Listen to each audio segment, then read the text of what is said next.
Hello students, this video is going to be focused on chapter 7, addressing racism. I love the quote that starts off this chapter. Failing to address racism is a form of racism itself.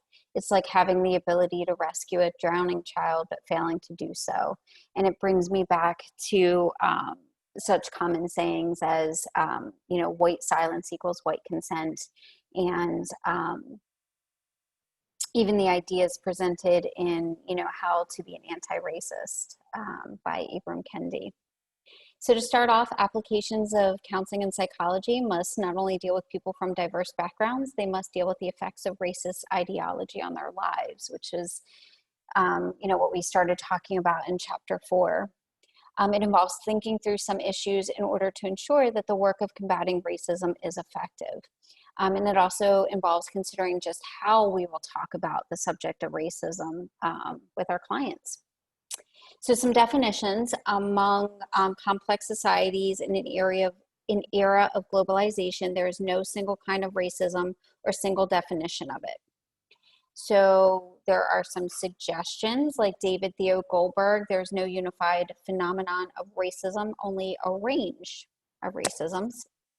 Racism is fluid in nature and takes on both covert and overt forms, which actually I forgot to mention in the last chapter, kind of talking about microaggressions and the ways in which microaggressions, really you could see micro and macroaggressions, and it just depends on the level of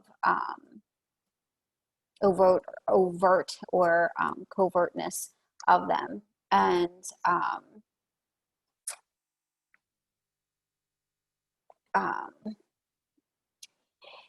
the overt and covert forms of racism kind of highlight why it's so harmful and dangerous to the well-being of people, is because sometimes there's sort of plausible deniability that the intent was racist, but the impact is still there, which leaves the individual feeling like, am I crazy? Like, I'm feeling this thing, but I'm not really sure the person saying they didn't mean it that way.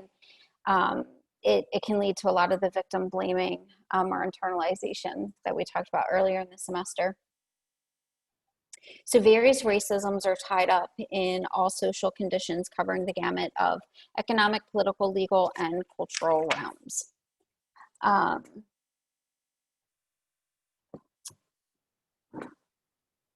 When we describe racism as the systemic subordination of members of a targeted racial group who have relatively low social power by members of the agent racial group that have relatively more power. So that's kind of the best or most comprehensive definition that the textbook is coming up with, I guess. Racism is the dogma that one ethnic group is condemned by nature to congenital inferiority and another group is destined for congenital superiority. This ideology component is central. So the ideology of this hierarchy, in a way. Each of these definitions is founded on the assumption that racism is a cultural phenomenon. We kind of talked about that when we talked about race being sort of a socio-cultural word. If racism did not exist as a cultural phenomenon, any individual expression of it would not make sense, and it would be dismissed as irrational behavior. Its lethality lies partly in the way that individual expressions of racism line up with and reproduce cultural assumptions that many participate in. And so it kind of touches on the idea that there are not individual racists without a racist system, society, institutions, things like that. It all happens in context. Racism cannot be understood when devoid of historical and political analysis. This colonizing history of our country must be acknowledged if racism is to be grappled with.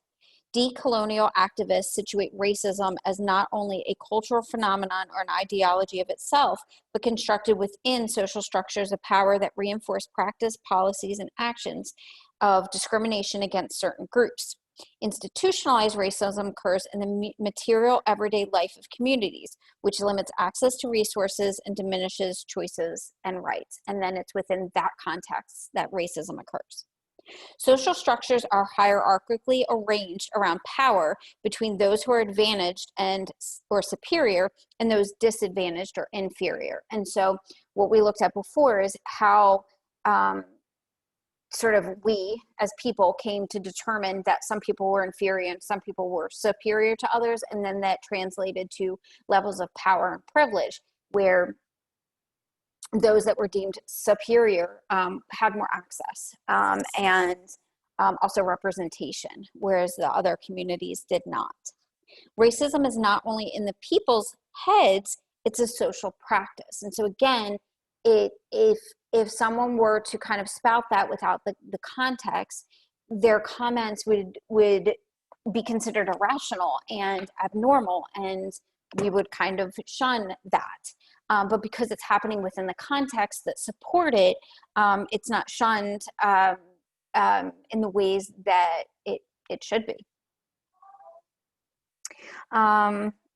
If it wasn't for institutions that legitimize discriminatory practices with communities, racism would not exist, right? Because like if the institutions and all of that didn't support it, then we wouldn't be able to act out on the racist ideologies or thoughts that we might have.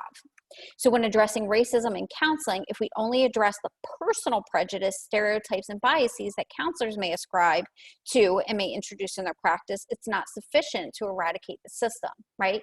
So having an argument with a racist individual is not necessarily going to change the fact that there is a context which allows that person to spew those things and act out on those thoughts or beliefs. A decolonial perspective compels us to take a closer look at institutional practices within which counseling, psychology, and other related professions are situated. We must pay attention to how these institutional practices in these professions perpetuate discourses of racism that construct the superiority or inferiority of groups, particular epistemologies, practices, and ways of being, doing, and thinking. And so looking at those broader scale of things, which is why that we as counselors are called to be advocates and social justice workers of our clients, of our profession, and even of ourselves. Decoloniality pays attention to the epistemological foundations of the curriculum, as well as social locations in which the people in positions of educational authority are embedded. Decolonial activists describe how professional institutions that determine policy, academic standards, professional ethics, and mental health are embedded within a kind of social racism. So, earlier in the semester, we kind of, in looking at the cultural formulation interview, we looked at the ways in which the DSM essentially is biased in terms of culture, that there are a lot of diagnoses that could be given to people inappropriately, and traditions and cultures and values are pathologized. And so coming from a system like that, where many of the theories were created and normed on cishet white men, there's going to be areas where it doesn't align or doesn't match for many of our clients. And so we have to recognize that counseling as a profession, psychology as a profession, have been founded upon those basic things. And so also not including just color, but religious racism, gender racism, ethnic racism, and linguistic racism. From a decolonial perspective, racism is not strictly related to the idea of race, but extends beyond to other referential points to discriminate against some communities and not others.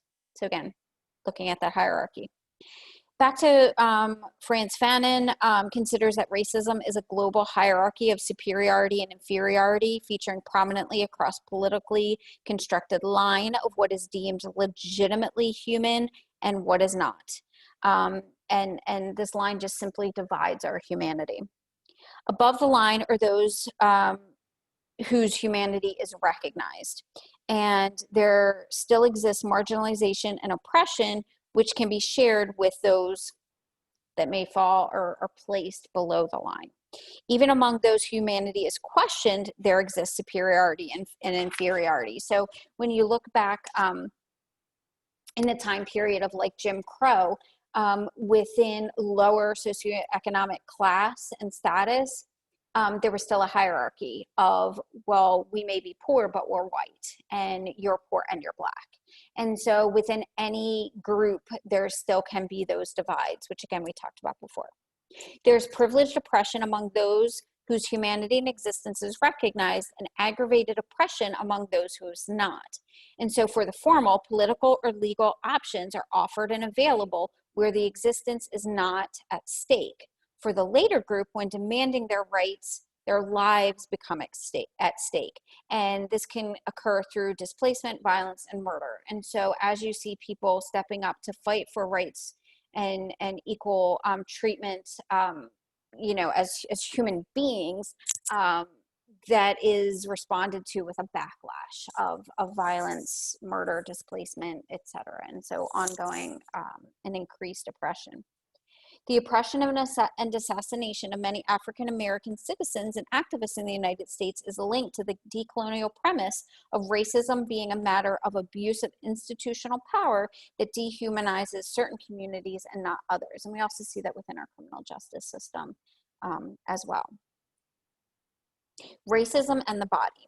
When people are quickly asked to identify how they perceive themselves, white Anglo-American students seldom recognize and talk about their whiteness, and instead discuss personal qualities, while people in underrepresented groups and peoples of color typically identify themselves by their exterior. Because so many settings are dominated by whites, color becomes a marked feature of difference. And so if I am a person of color sitting in a room of 30 other people who are all white, my color, the color of my skin, is going to be a more salient feature. And so it's going to be more prominent in my mind and in my identity. People of color notice how they are marked as different, and thus color and the phenotypic characteristics become internalized as the most salient marker of their identity. So what is the role of colonization in racism? The act of choosing one salient identity feature to present to the world sounds benign enough. In actuality, however, people of color are often denied this choice. Their options are always constrained by the way their skin color and physical features line up with the painful history of racial denigration and objectification produced out of the white or the European colonizing discourses in the last few hundred years. It is still reproduced in the consciousness of the Black child as an experience of inferiority. And so if I, well, let me pause on that for a second. So this is when, you know, a Black child who is exposed to the many beliefs and values of a dominant white culture ends up enacting out some of those things. So, you know, if they're believed that they're going to score lower, do worse in school, achieve lower pay in employment, have an association with crime, in some cases that's internalized and then becomes a self-fulfilling prophecy. Physical characteristics and linguistic patterns often immediately identify people who've been victimized by these colonizing patterns, while Anglo or white populations are associated historically with oppressive and hateful acts. Huge pressures are applied to people of color to avoid the covert and overt acts of racism versus the white Anglo individuals stopping engaging in them. Colonizing discourses force people in the margins to try and conform to the dominant culture ideas about beauty and to escape the effects of racism and hatred. And so kind of pause for a second and look at how the origins of racism do not always begin with hatred. You know, sometimes it's sort of just become like us and you'll be accepted. That's not necessarily hatred, but it becomes hatred over time. And so there are, you know, lots of individuals who feel like they have to go to extreme lengths to change their physical appearance or the way that they speak or, you know, the words that they use in order to fit this narrative of what is okay.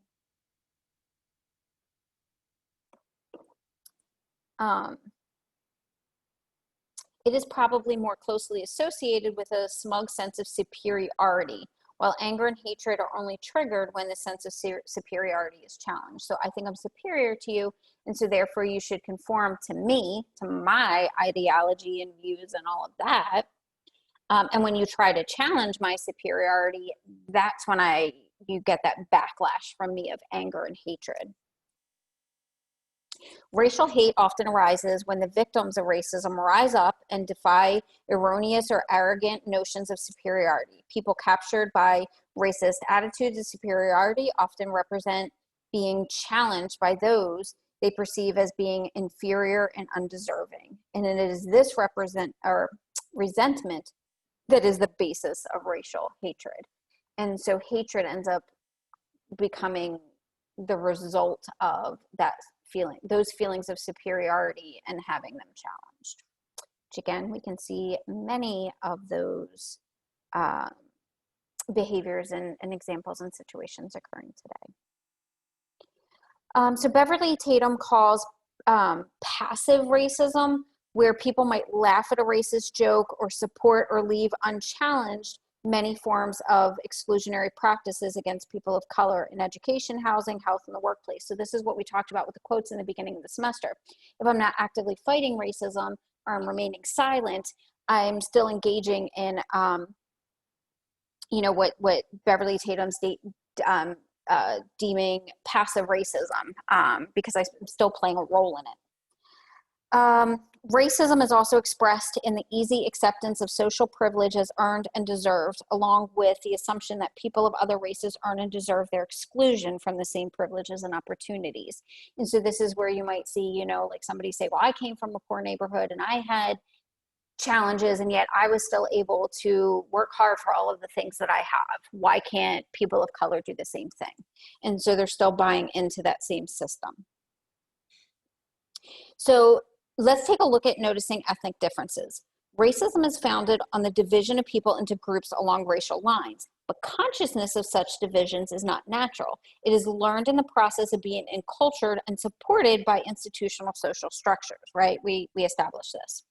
There's a growing awareness by adolescents that Black youth are excluded from many aspects of mainstream society in the US. As youths of color become more conscious of inequities, they sometimes develop oppositional identity. This identity could be characterized as self-protective, but outwardly defiant.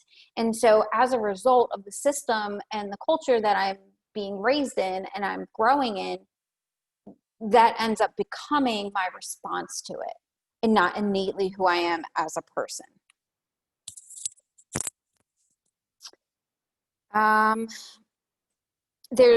It talks about Beverly Tatum's book, Why Are All the Black Kids Sitting Together in the Cafeteria?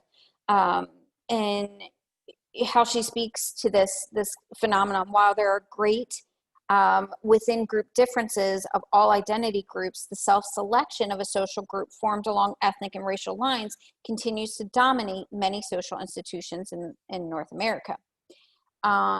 Part of this gravitation relates to feelings of shared oppression that people of color experience on a day-to-day basis. And so,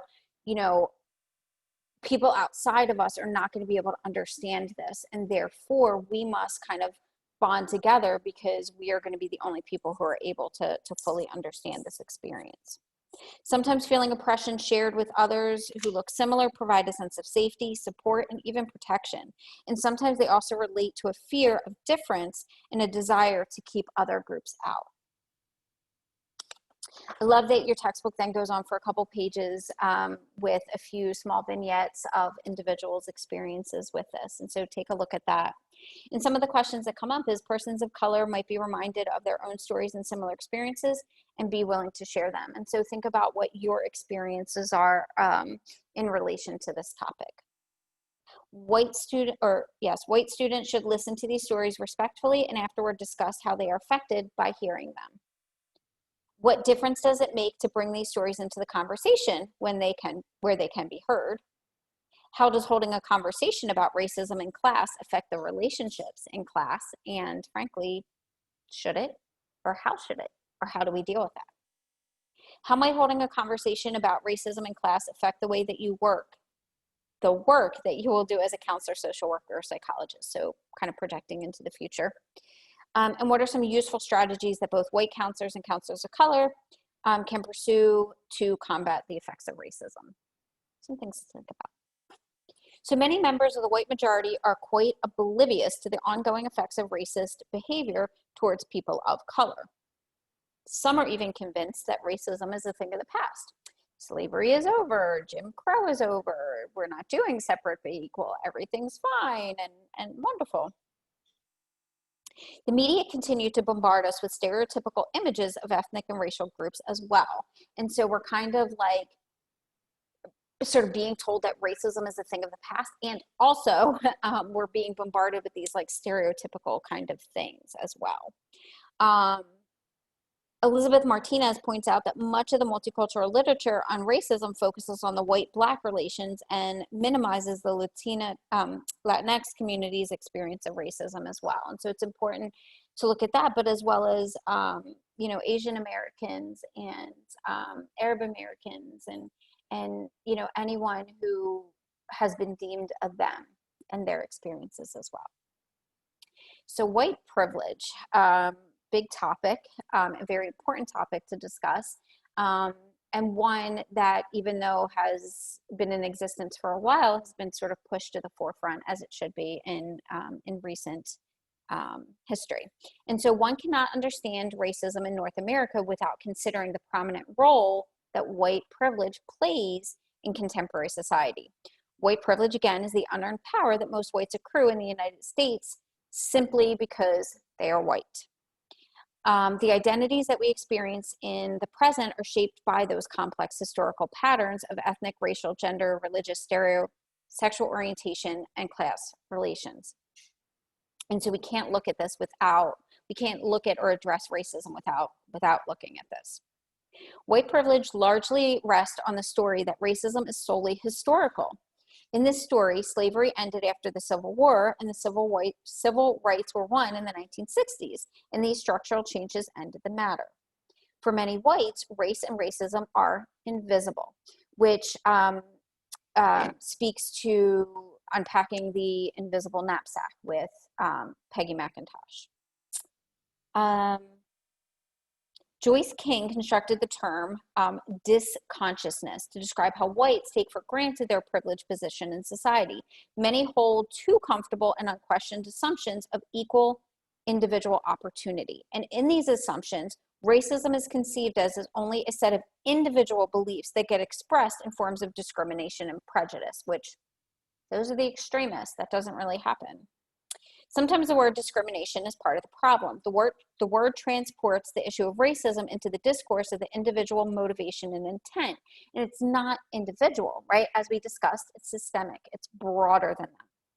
For discrimination to be proven in court, such intent needs to be established. The problem is that often the origins of racism and the origins of privilege have little to do with individuals' intended actions. They are instead built into the dominant discourse, into institutional processes, and taken for granted assumptions about how life is. And it's really hard to look at individual intention when that is the context with which we're situated. There are, of course, many examples of delimited discrimination that still take place. And those are a little bit, I would say easier, but a little bit more identifiable in that way. It fails to look at situations where there's no personal intent to discriminate, yet inferior status is still ascribed to people of color and privileged status is still given to white persons who do not earn it. So discrimination does not encompass all of that. Conceiving of racism in terms of individual attitudes blinds people to the more systemic aspects of privilege and disadvantage on racial grounds. And so it prevents being able to look at that and focus on that as the bigger issue and something that needs to be dismantled. Another aspect of white privilege is seldom having to think of yourself in terms of race. We talked about in the last chapter, not having to identify as a particular race implies choice about the acknowledging or declining of racial identity. Having the choice, therefore, is in and of itself privilege. And so me being able to say, I'm going to shut off the news. I'm not going to listen to this. This is so stressful. I don't want to hear about race relations anymore and the impacts it's having. That is a privilege as a white person that I have.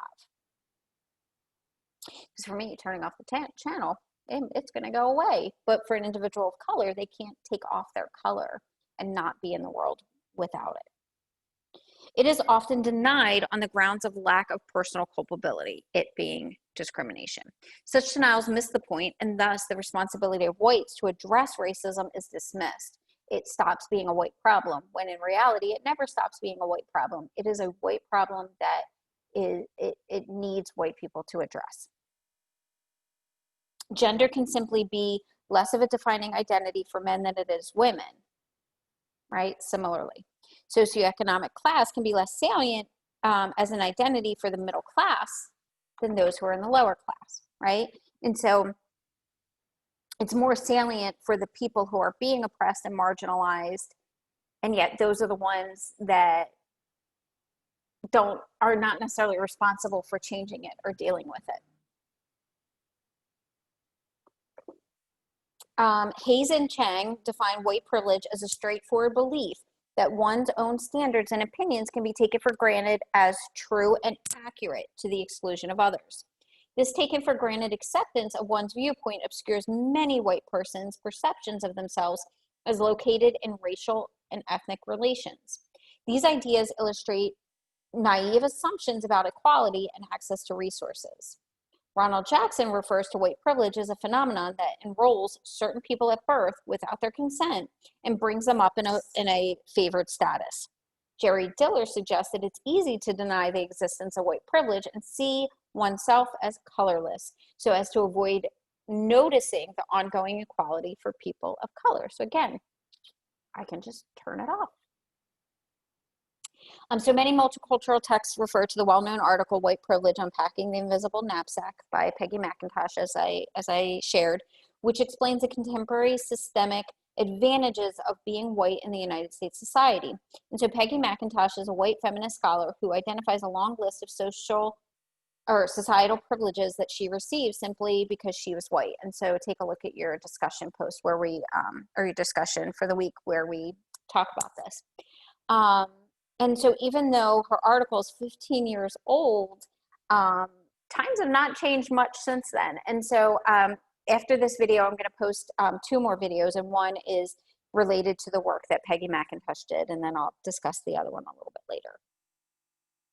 So from a social constructivist perspective, privilege is not a static or constant, structurally determined state of mind, or state of being, excuse me, even though it is recognized as a pattern systemically. Rather, it might be considered a property of a relation that is produced each time we engage in social practices that assume privilege entitlement. It shifts in response to contextual events. The exception means that whites have to work at maintaining positions of privilege. Many whites have regular experiences of preferential status. They don't often even realize. They think this is the way it is for everybody, when in reality, it's not. Whites do not have to expend psychological and monetary resources on recovering from other people's prejudices.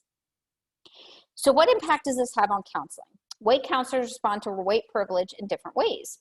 They report that white counselors, this is Barrett and Manning, experience a range of emotional responses: anger, guilt, self-protectiveness, sadness, hopelessness, and confusion. There are variations on how responsible white counselors feel about the role of advocacy in challenging racism and privilege in their community. Again, this is an ethical mandate. We need to be doing it. So when you look at D'Angelo, who is the one who wrote about white privilege, white fragility, to address complex dynamics of white people's relationships with other groups in the United States and how these dynamics benefit them and protect them from racial confrontation. So when you look at white fragility, it's not a weakness, but emerges out of racial control, born out of superiority, entitlement, and protection of white advantage. So again, if white fragility is related to that superiority, entitlement, and protective of the advantage, remember, we talked about when that is challenged, it results in anger, violence, right? That's when the racism really sort of hits the ground running. And And so white fragility can show up with considerable defensiveness, low tolerance for being challenged around racist behaviors. Strong effective responses are sometimes accompanied by an argumentative stand. Whites can also, on sort of a different viewpoint, can shut down, display silence, or avoid direct interactions, which reinstates a white racial equilibrium. So I'm not engaging in this argument or this fight. I'm just going to simply be silent and not address it at all. There is a lack of historical study on racism and white privilege, which contributes to the illusion of internalized dominance of white people. Racism gets to be understood in terms of problems that ethnically different others face. Therefore, it is not up to whites to grapple with the problems that racism engenders, even though it is perpetuated by whites, and it is a problem for whites to work to resolve and dismantle. Living in segregated communities can promote racial arrogance and positive self-images of the white self in comparison to other groups. White fragility is undergirded by many whites experiencing a state of racial belonging in almost all sectors of life and experiencing the psychic freedom to not have to confront the social burden of being othered. It's good when white counselors experience strong emotions regarding white privilege, as it may increase their awareness of issues around oppression, advocacy, and counselor awareness. However, our interest is not so much in getting people to feel strong emotions as in getting them to participate in actions towards change. So how can we be active social advocates? Once we deconstruct or dismantle what's in place, we have to kind of replace it with something and build it up. And so how do we reconstruct whiteness? There's an interesting notion being proposed in the transformational multicultural literature that proposes the possibility of a white identity not categorized as salient negative identity. It amounts to an attempt to step out of essentialist assumptions of what it means to be white. But instead, what it actually does is it traces white identity that is oppositional to racism and oppressive practices. Whiteness as a marker of identity is confined within the notion of domination and racism that leaves white youth no social imaginary through which they can see themselves as actors in creating an oppositional space to fight for equality and social justice. An alternative discourse of whiteness can create space for people characterized or identified as white to become advocates for social justice, while diminishing the effects of guilt and shame that the dominant discourse of whiteness cast on people striving to make a difference in race relations and social economic equity. Politicizing whiteness in this manner opens up new possibilities for whites to construct new subject positions that strengthen their resolve to support a political or politics of difference and be partners with people of color in addressing unequal power differentials and unequal distribution of material resources. Dr. Ford has talked about stepping up our game from being an ally to an accomplice. And I think that this really hits that, right? That white counselors need to step up and be partners with people of color in addressing it. Alternative discourses of whiteness will be grounded in political, historical, cultural, and social reality rather than previously unmarked and benignly perceived category. Deconstructing whiteness and positioning it in a discourse of advocacy for justice, equity, and eradication of racism can be understood as a form of cultural positioning. It provides an opportunity for white students to develop greater cultural respect and is a step towards being culturally respondent to differences, or to difference. So thinking about it, when in the United States did white become a term to describe a group of people?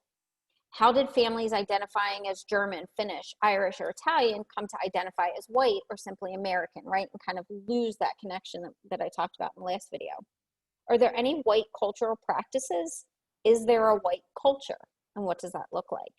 Why do we find it so difficult to answer those questions if we are white? How have white people been shaped by the wider culture? How has racism affected their daily lives? How has whiteness been used politically? What current issues center around whiteness?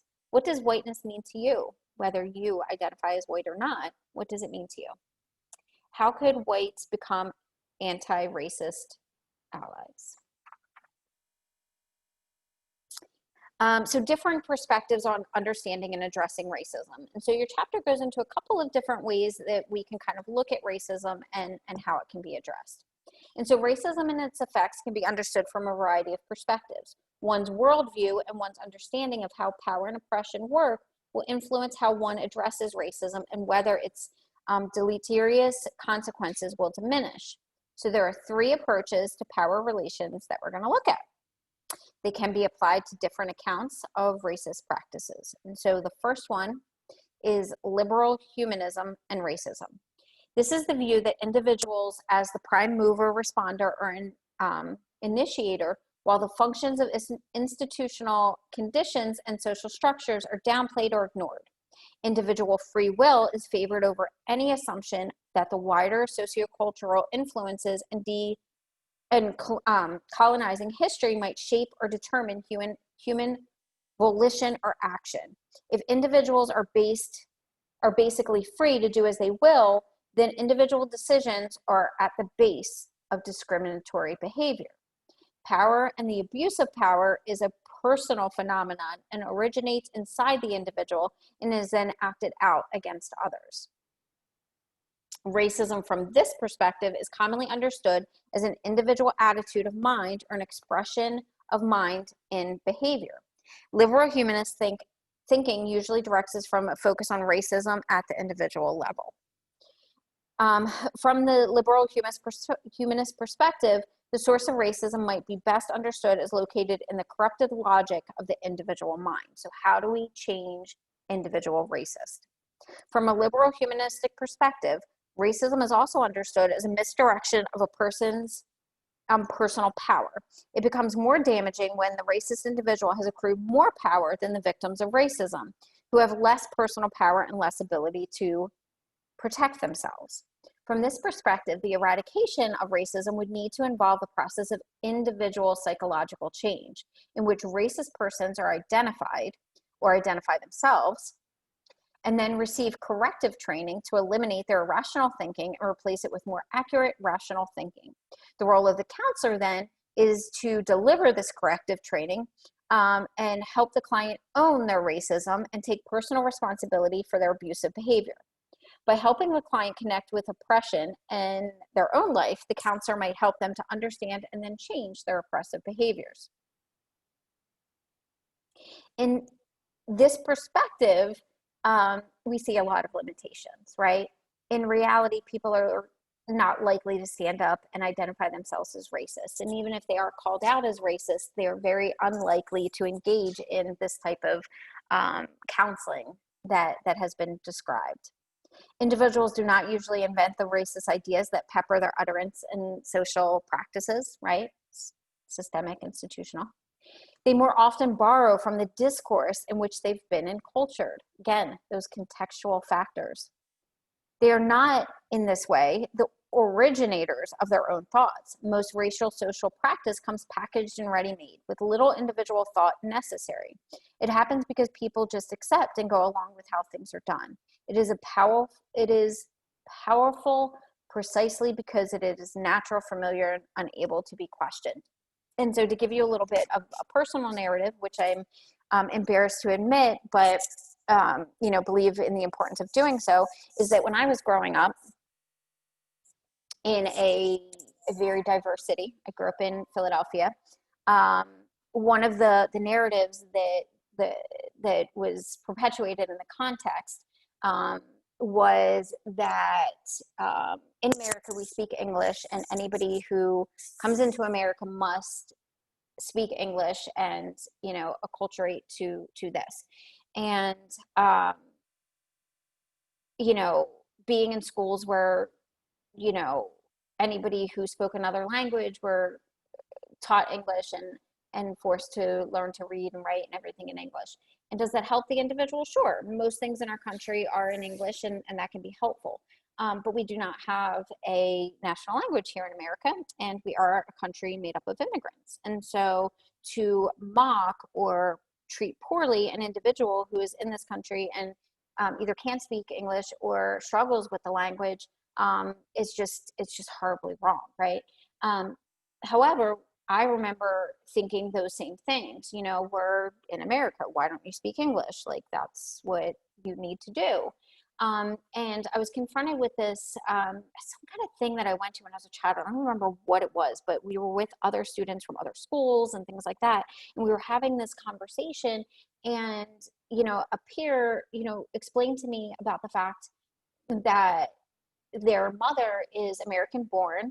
She was, you know, born in Puerto Rico, and her whole family is, and that their family moving to Pennsylvania was difficult on the mother, and trying to navigate everything in English was hard, and having people you know, verbally abuse her or mistreat her because of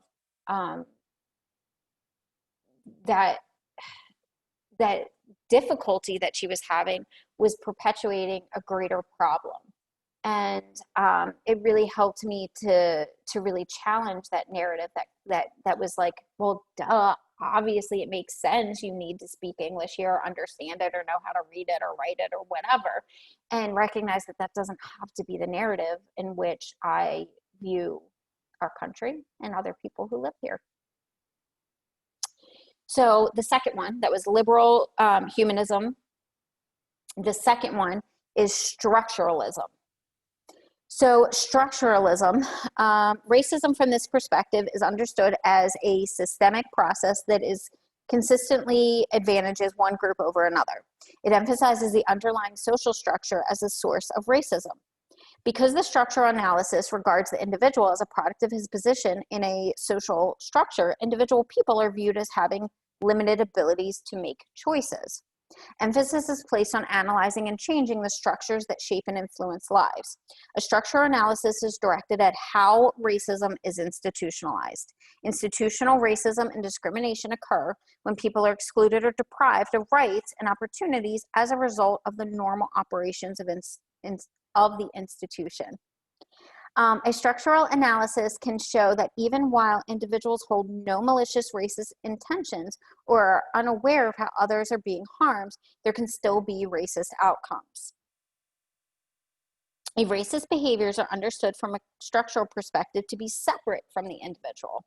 People are inevitably cast into social groups that represent their structural position in society. So those individuals are considered less as an individual as a member of the group. And the group occupies a structurally determined position that is either oppressing or being oppressed. And so individuals may protest their innocence or difference, but they are still seen as part of that group. Beverly Tatum, again, reserves the term racist only for behaviors committed by whites in the context of a white-dominated society. Individual racism is the downstream effect of this structural superiority. Jerry Diller has a similar perspective when he says that while all people hold prejudice, whites, because of their access to positions of power, are actually racist, while people of color can only be prejudiced. His formula is that prejudice plus power equals racism. Racism is the product of systemic privilege for some categories of personhood and systemic penalty for other categories. A therapist using a structural analysis will seek to help individuals identify more closely with their racial group membership. He or she will then teach his or her clients how they are victims of institutional practices, and thus help them to focus on and identify the oppressive structures rather than blame themselves for the suffering that they have experienced. An additional role is to help oppressed groups to rebel and challenge racial injustice implicit in the institutions that shape day-to-day lives. A counselor focusing on structural orientation would seek to challenge members of the group that benefit from racist structural conditions to acknowledge their privilege and to use their positions in power structures to help change the systems. To challenge or question exclusionary practices might seem beyond one's power to change. And for many people, it is difficult to even know where to start. Closely associated with institutional forms of racism is the phenomena of culturally racist practices. Cultural racism can also come in the form of disdain for cultural expressions derived from a communal and collective practices and the favoring of individuality and assertiveness. And so standard English is expected to be spoken in most institutions in North America, as I said. While standard of dress is always measured against European criteria. Some counseling models are constructed so as to empower oppressed groups to challenge those structural inequalities caused by the oppressor groups. For example, the Just Therapy model, developed in New Zealand, explicitly aims to structure counseling in a way that addresses cultural and racial oppression. Another emergent therapeutic model in alignment with some of these is the cultural context model, which is a post-colonial model that utilizes cultural circles made up of client groups in same gender or same race groups.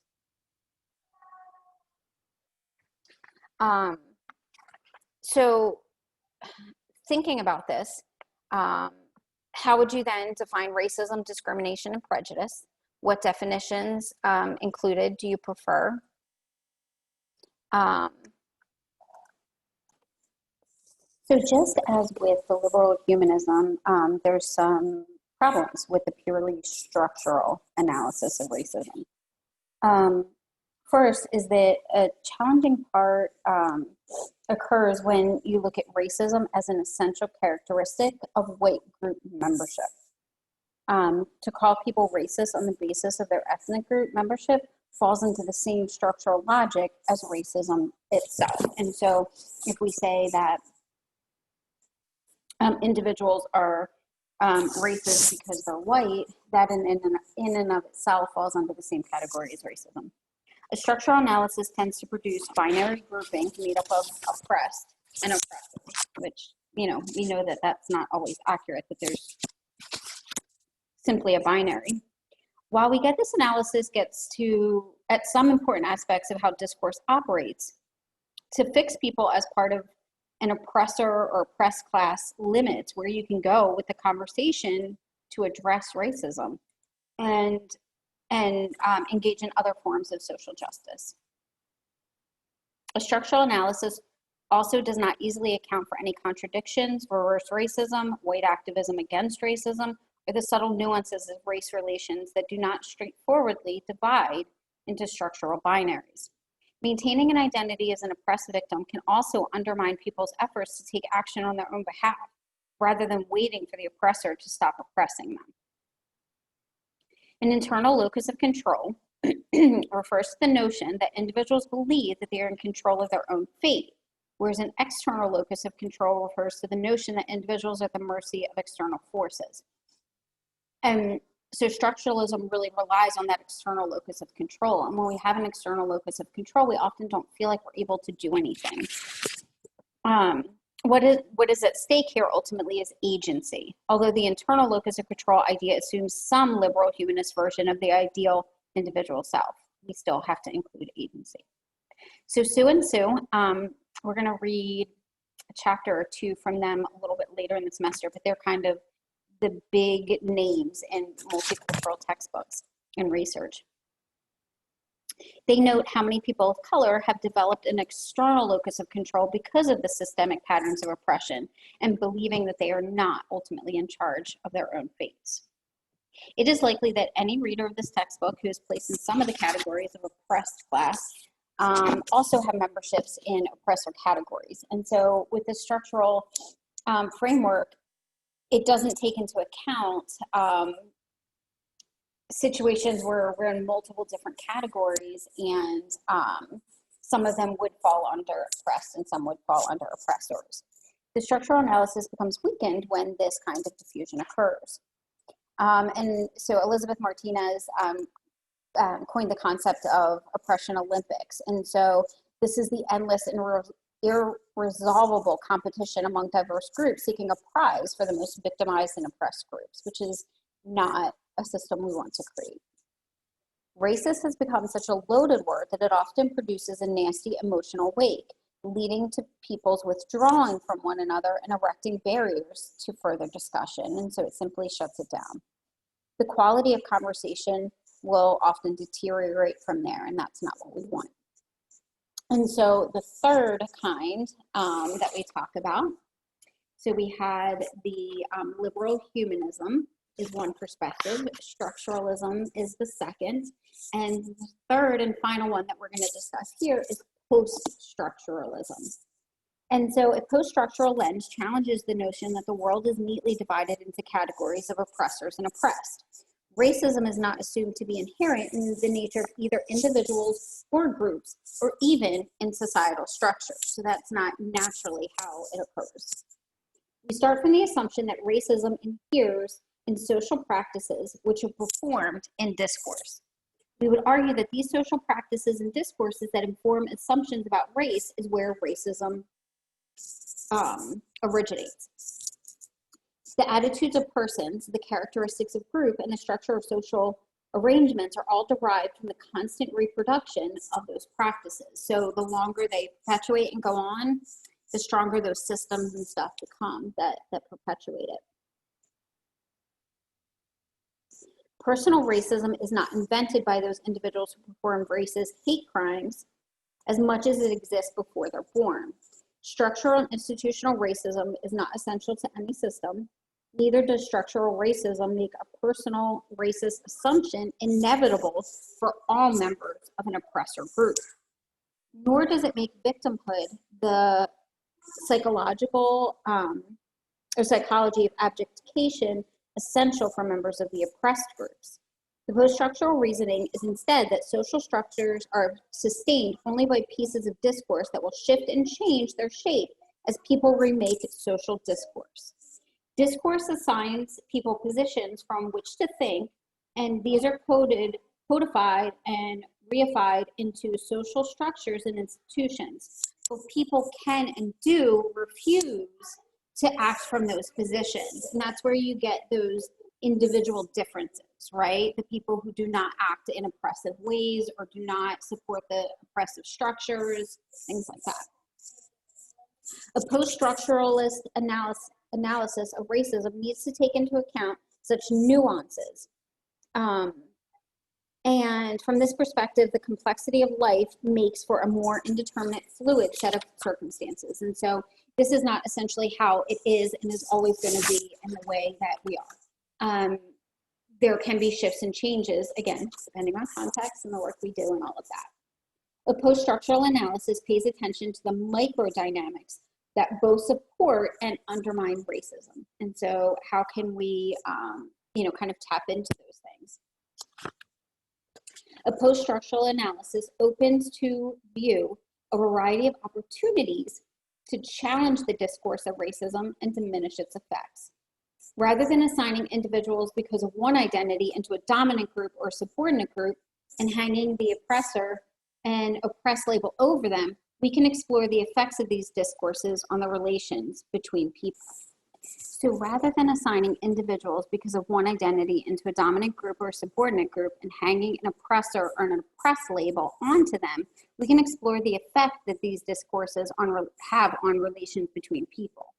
A focus on the discourse of racism and its effects provides many avenues to address the problem without resorting to totalizing statements that define people essentially as racist or groups essentially as racist. Human beings are always more complex than simplistic descriptions can ever capture, and that's what this post-structuralism focuses on. Addressing racism as a discourse disrupts the tendency to tie the term racist in an essential way to a person or a group. While the emphasis moves on the discourse and its effects, in no way does this discount the systemic patterned applications of racist practices that advantage some groups of people over others. Racial privilege can still be deconstructed. Nor does it excuse individuals from the challenge of taking moral responsibility for the existence of social practices of racism. So it holds into account both individuals and structures. In fact, it opens the possibility that people who are positioned in places of privilege and people who are positioned in places of marginalization can actually work together against racism. So what does this mean for the multicultural class or the cross-cultural course? Exploring the effects of racism is a sensitive and sometimes dangerous task and often runs the risk of unraveling groups because many people deny that they are affected by racist attitudes. When they are brought to the surface, it is often very difficult and very painful. And that is why many people choose to keep the subject of racism off the table, along with discussions about politics, religion, gender issues, and homophobia. Interactions between group members can so quickly move to attack and defend modes than to counterattack and self-protection. Ultimately, what is produced is depression, disengagement, bitterness. We talked about that earlier, rather than a significant change towards actually uprooting the racism. And so it just takes a complete left turn. Binaries of us and them end up intensifying, becoming more rigid and thwart efforts to bridge across those categories, which again, I think is where we find ourselves today. We would argue that it's more useful to start from the assumption that racism as a discourse is present in all of us. This does not mean that its deleterious effects are felt the same by all people. Its effects clearly are distributed unequally. But it does mean that we share in the process of examining how we are positioned by racist discourse in order to work together and challenge it. While individual people may engage in racist behavior, it is the presence of racist discourses and the social practices they produce that need to be addressed. Asking people to identify systemic patterns of racism in their own families is helpful in addressing and undermining the ongoing effects of racism. We've broached the topic already, but getting more into it, we're going to look at internalized racism and how that occurs and affects us. So internalized racism occurs when racist discourses are taken on or adopted by individuals and groups of people targeted by the negative stigmatized messages. Racist discourses are all pervasive. And internalized racism starts at a very early age. And so I mentioned earlier that I was going to post 2 videos along with this one. The second one is going to be about a study that was done where young individuals, both Black and white children, were asked to select dolls, and one doll was Black and one doll was white, and also attribute things to those dolls, like which doll is the bad doll, which doll is the good doll, what doll would you rather have, etc. And the study showed that the Black children overwhelmingly chose the white doll as the preferred doll and the good doll.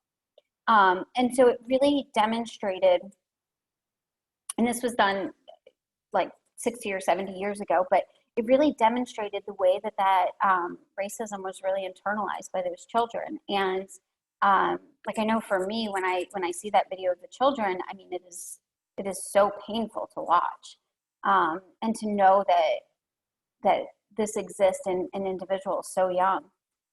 So I'll post that video below so that you get more information about that. Because discourse is constructed in the exchange of conversation, there is no one who does not participate in it. So we must all be present at the table. For generations, racist discourse has penetrated and been reproduced within the very families who are victims of it. And again, we talked about there could be many examples of what this looks like. They've often unwittingly handed negative messages onto other family members about how they should be or need to be, or, what's good, bad, right, or wrong. The effects of such discourse as it becomes internalized is sometimes a loss of self-belief and a devaluation of members of one's own ethnic community, including oneself. The result is that many people of color attempt to embrace whiteness and think that is the direction we have to move into. Even though this isn't a great example of internalized racism because of the switch in gender, but related to this, I can think of an individual that I used to work with, just when I was younger, who said that she herself was a Latina, and she said that she would never date Latinos, that she believed, a large amount of negative stereotypes about them, and that she only dated men who did not identify that way. And actually, at the time that I knew her, she was dating an individual who was Asian American. And I found that really interesting. It was kind of my first experience with something like that. And again, even though it was gendered, there was a gender difference, it was still this racism that she felt against males who identified ethnically the way that she did.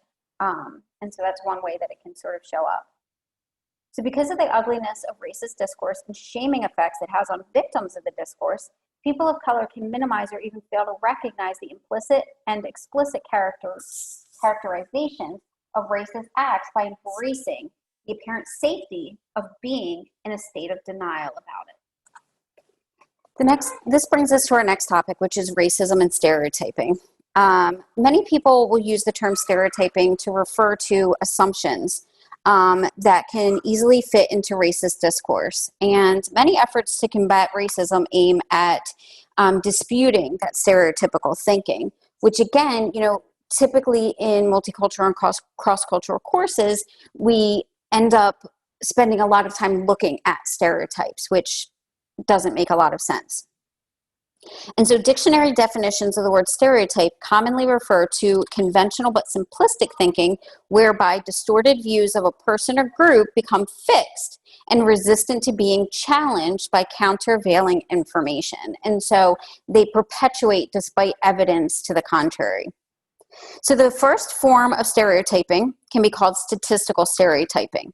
This is when we ascribe to an individual on the basis of characteristics of a social group to which an individual belongs. And so, statistically, people in this group do this or act this way. And so because you are part of that group, that must mean that you do that as well.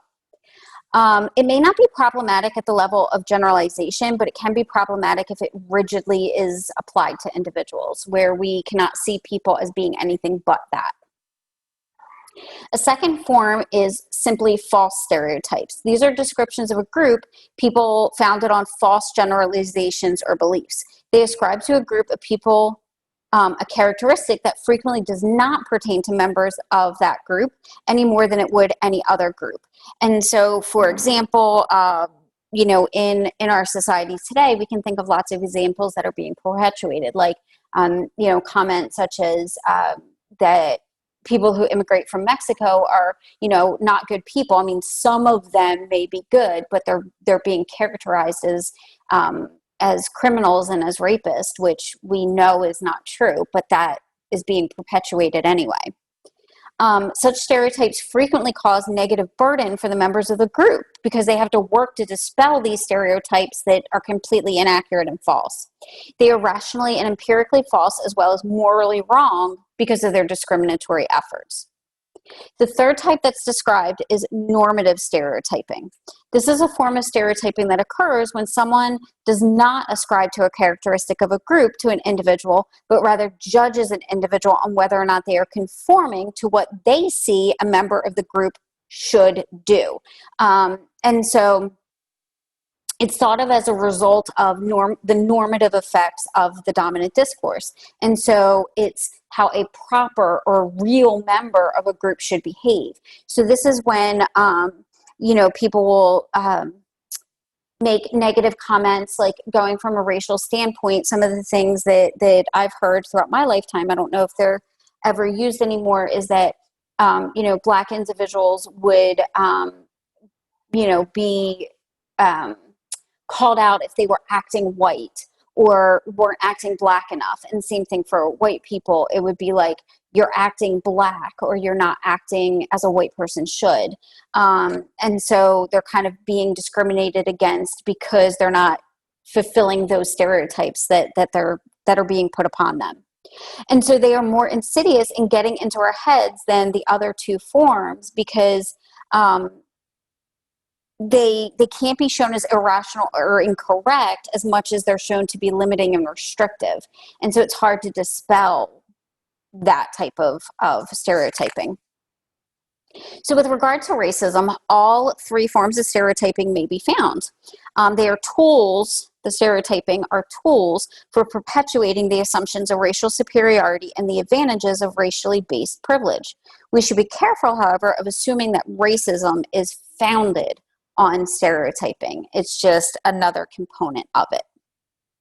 Racism has not been considered illogical or irrational, and it has become all too commonplace and continues to be. So an example or an area of racism that counselors may often find themselves dealing with is when those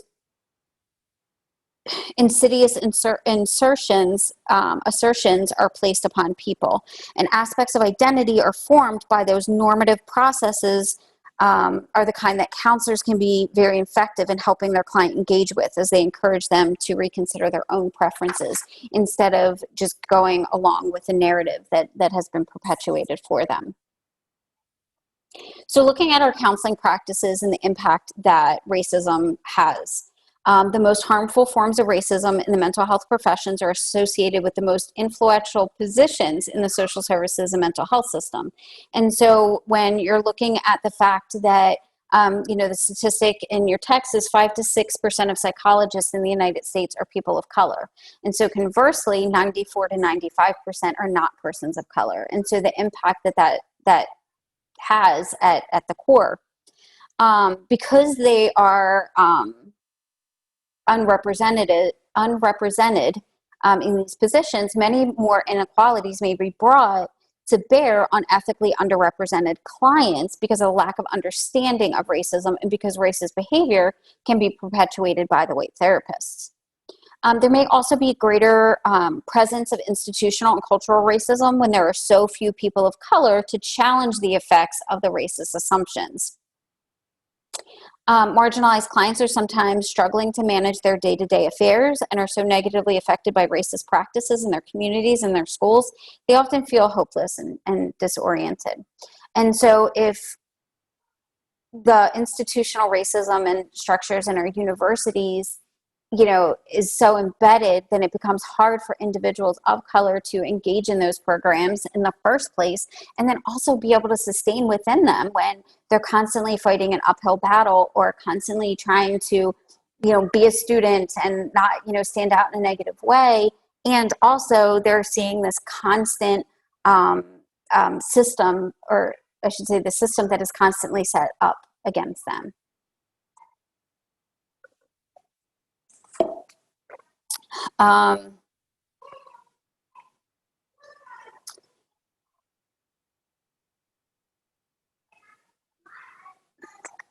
So for counselors to ignore the impacts of institutional racism on clients is for them to unknowingly collude in blaming those who are most victimized by racism for the issues that are present. Counselors can sometimes participate in the victim blaming by labeling people of color resistant to treatment, untreatable, or by overdiagnosing them, which again we talked about when we talked about the DSM, is making sure that those diagnoses are appropriate and not overdiagnosing the underrepresented populations. Only when counselors understand the harmful effects of their behavior will they be in a position to be able to address it and make those changes. Many people of color who use counseling services will be resistant to trusting white institutions which are staffed by white professionals, which makes a lot of sense in context to what we're talking about.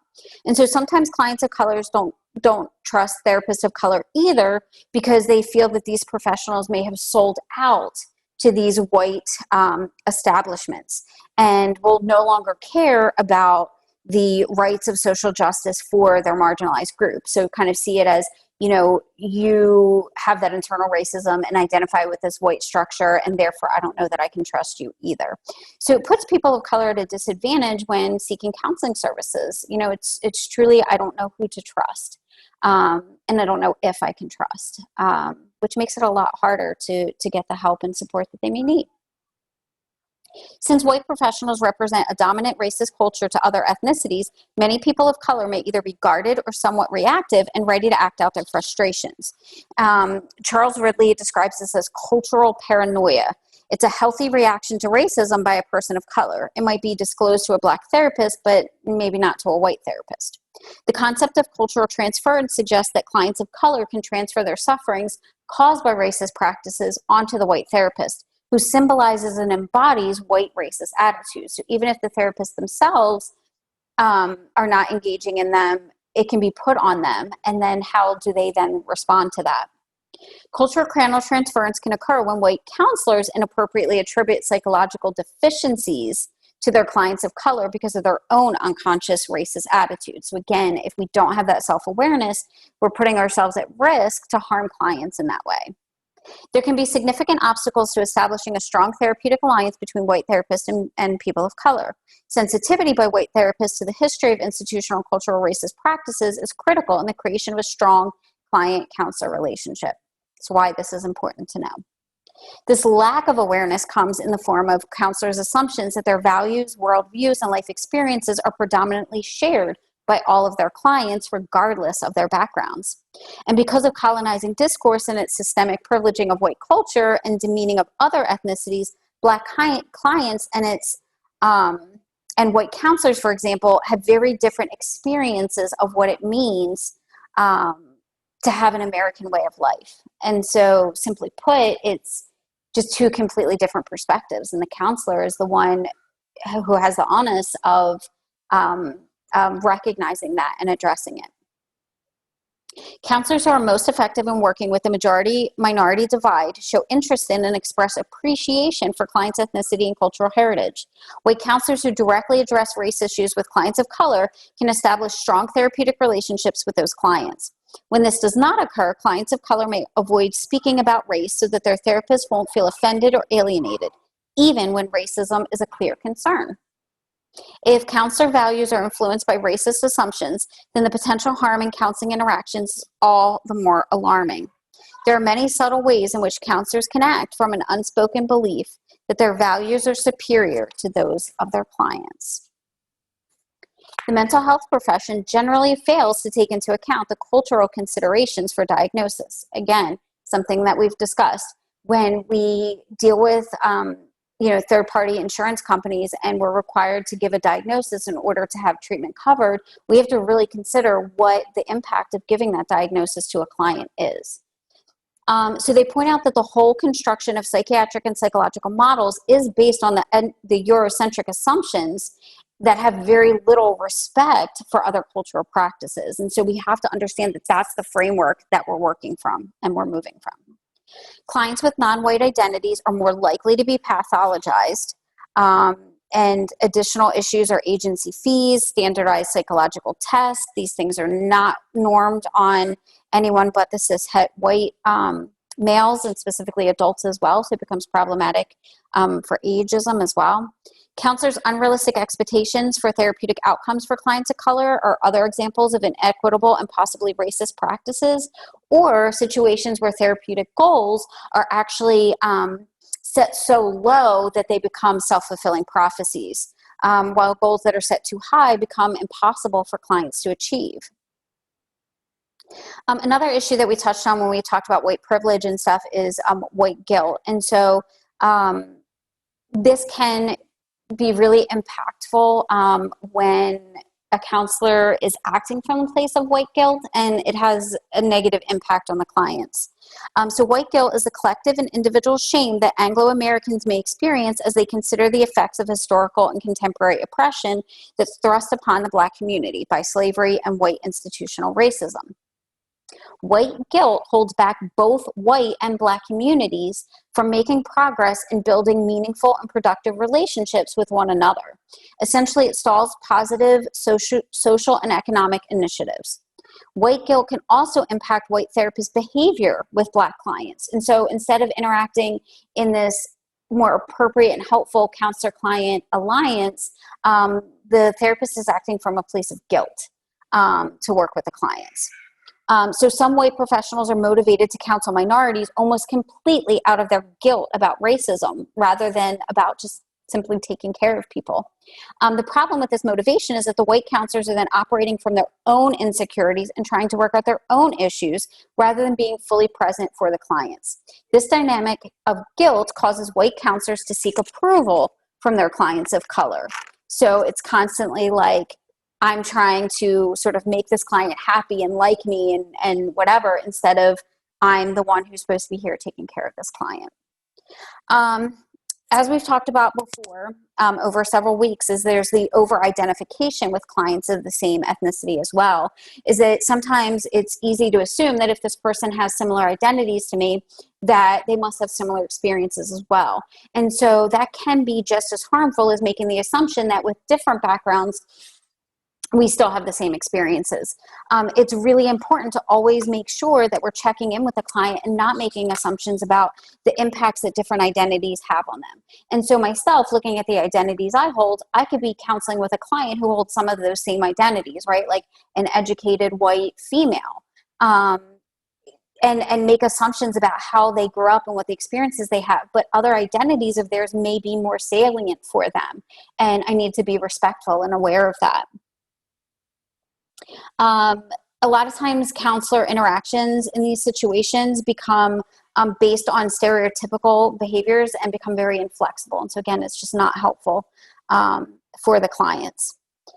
So how do we circumvent racist practices? Because of the complexity and difficulties associated with addressing racism, multiple approaches are necessary to address its causes and effects. How to deal with racism should be addressed in counselor training programs and with counseling supervisors and administrators. So this is an ongoing process as you move through this program, as you continue with your courses, as you move into supervision and start working with clients, and even after you're licensed, continuing to check yourself, right, with peers and consults and things like that. Counselors themselves can benefit from seeing a therapist of another race to address their own cultural encapsulation and build cultural empathy and understanding. Also, there are some helpful practices in addressing the effects of racism on clients and building trust during counseling. So those are listed in your textbook on 206. Believe your clients when they describe their experiences of racism. If you are white or perceived as white by a client of color, don't inadvertently invite your client to behave in a deferential manner. Don't make your client feel they have to diminish their emotional response or reaction to racism. When you are conducting psychological assessments, ensure that documentation is made of the effects of racism in a client's profile along with the environmental and social factors, and provide information about counseling timeframes. So making sure that you're letting them know the sort of norms that we have of counseling, because they might not otherwise be aware that we have this time frame and this time limit, and you know, either like within that hour or whatever, a certain number of weeks and things like that. I believe, and you guys correct me if I didn't, but I had sent out the podcast about microaggressions from the couch. And so the last part of this chapter talks about what happens when clients are racist. And so this could look like a number of different things. It could be them kind of directing it at you and your identities, in the case of microaggressions that they may be enacting, or it could be that they're just saying things and talking about things that you're like, wow, like even though that's not directed at me, that is racist of another group or stuff like that. And so counselors can sometimes experience troublesome interactions with their clients when clients exhibit blatant racist behavior. Some of the suggestions made to assist counselors of color working with clients from a majority culture is explore with the client what it's like to work with someone who looks and sounds different. Ask your client to make an honest response while assuring them that it's safe to share their feelings and reactions. And adopt an inviting response by asking questions like, where do you think I come from? Or are you wondering about my values and beliefs? Do you worry that I might not be able to understand you and relate to your experience? Just to get a better idea of where the client's coming from with the things that they're saying. So at the end of this section, there are some ongoing discussion questions like, how easy is it or hard to discuss racism with your classmates? What constraints do you feel like you experience? What makes those constraints interfere less with your ability to do so? What examples can you recall from your experience of internalized racism, either personally or situations that you've seen? Look for forms of stereotyping and discuss whether they're examples of racism or not. What do you see as advantages and disadvantages of the post-structuralist analysis of racism? So it talked about that being sort of the best of the three models, but there still could be disadvantages of it. How can counselors work against racism in their practice? And of course, we can talk about it on a grander scale, but just simply from the counseling space, how can we work on it? This chapter actually has 2 responses at the end, which is really awesome. They're not super long, but 2 different individuals' responses to the chapter. And so hopefully these 2 chapters were really helpful and meaningful for you. I look forward to discussing them further with you, and also moving into the next related topic, chapter 5, which talks about discourse positioning and deconstruction, which we've talked about in other chapters, but we're going to reincorporate at this point. So look forward to also meeting with you guys next week. Have a great week. Thanks.